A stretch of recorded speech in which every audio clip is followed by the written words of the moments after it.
Alright, now this is part 2. Welcome to part 2. Like I said, we gotta cut that off. It's true, like I said last time, stealing items feats are amazing.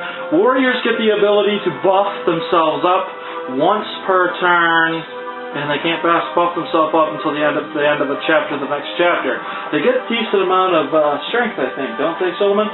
Yeah, they're pretty strong physically compared to some of your other classes. Yeah, they are. And like I said, here comes the roulette again. This is the roulette. In this stage, when you get this little circle, you can get a weapon. I got a dagger.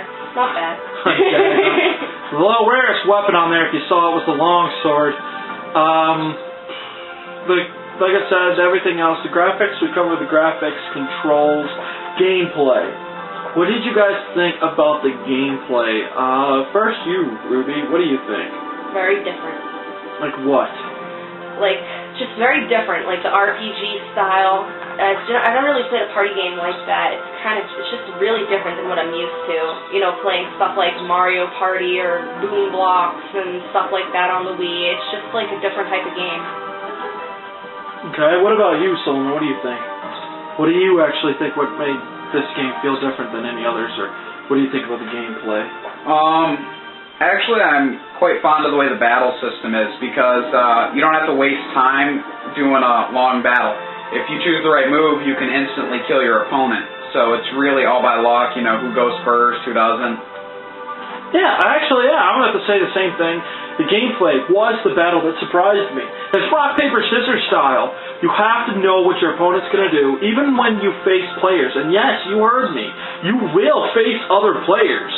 You get to beat up your friends. On the back of the case, it says you're going to lose friends. So, I doubt that. If someone takes it too serious, then don't even invite them. Don't invite them to your house. It's not even worth getting a fight over. But the game itself is very vivid, bright. The gameplay is just addicting. The first time I played it, it just stood out more than that. It made me want to keep playing it.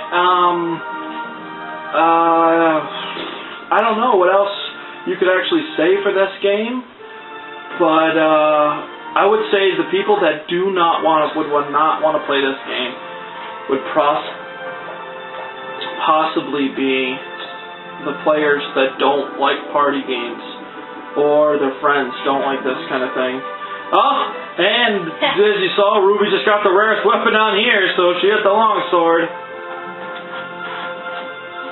Let's see, I'm going to take the long sword now, and it will equip over my dagger, so the dagger will now be gone. That is the downside, the dagger does disappear, weapons do disappear, but like I said, we're going to get into a battle system and show you more of the gameplay. We're going to quiet down and let you enjoy a little bit more of the gameplay.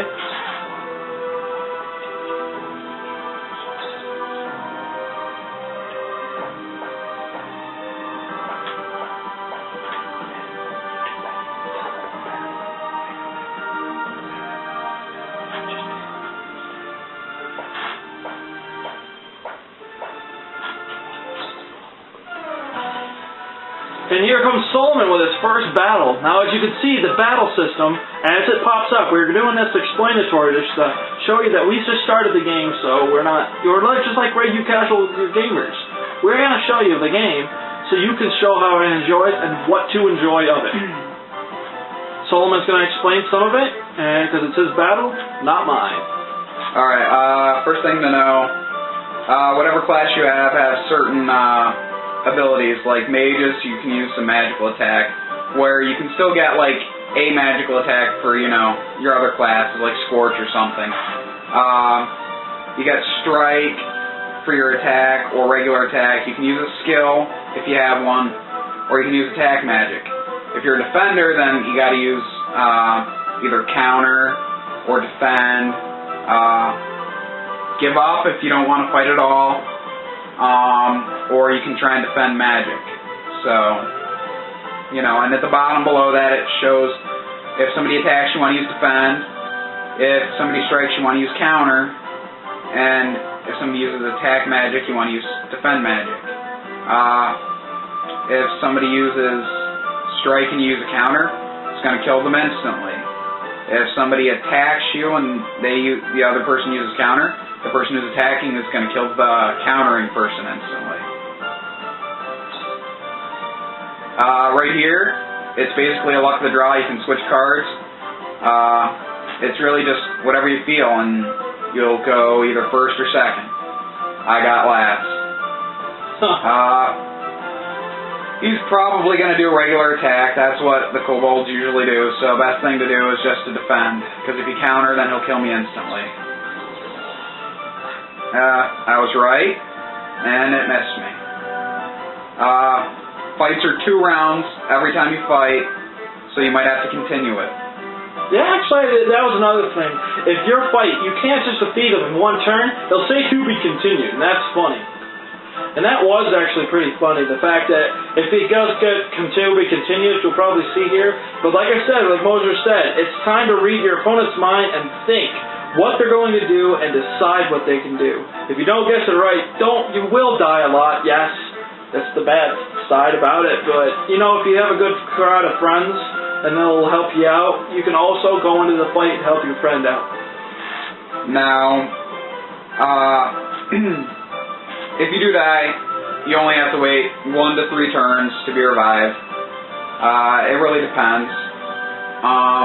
During the attacking phase, when you're attacking, you can, like, notice I can do a pickpocket, or I can strike, or I can attack, or I can charge. Charge will increase my physical strength by 50%.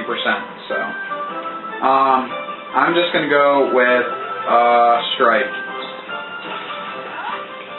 because they don't usually use counter.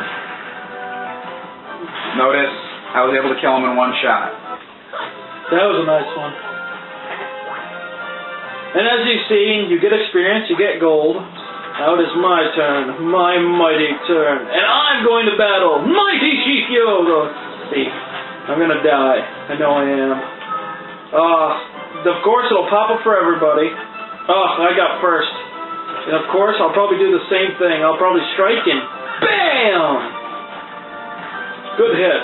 It's very easy to determine what an opponent's gonna do depending on what they are. Most kobolds only ever attack and defend, so it's pretty safe to say that you don't want to counter when they attack, and you do want to strike when you are attacking, because they very, very seldom use counter. Yeah, if they are higher level than level 1, then they are going to be a good thing. As you can see, all of us are battling, and I think all of us out of it is a decent game. But after you level up, you do get level up points. Oh, and see, the computer usually gives up. You have seen some reviews for this game. This game has, I would have to say people have given it terrible reviews. They really haven't sit down and played it like I'm doing for people, and I know people are going to probably rate it horribly, and it doesn't bother me if someone leaves me a rude comment on this. I actually enjoy it, and it's really actually a fun game. My friends enjoy it. You have friends, play the game, go to it. But oh yeah, when you level up also, you get points. You get points to make your character. You get 2 per level up. They put their points up, which you get 3 points to that and 2 points to that. So you get 5 points total. When you use the 5 points, well, they're 3 and you're 2. You put on whatever you want. Then you actually go up. But where we're at, if you get to the end first, you get a total of 8 points. If you get there second, you get 4. I mean 6. I'm sorry, I haven't played it in a while. This is a review, of course. And everyone that gets after that gets 4. And then the real game's beginning. So like I said, everything else is good about the game. We can explain the controls, the design. We did the graphics, the gameplay. If you figured out that this game wasn't for you, then I guess the game wasn't for you. But we'll show you a few more things. We'll quiet down here, let you enjoy the game. And we'll show you some of the hairstyles after we get here to the beginning place.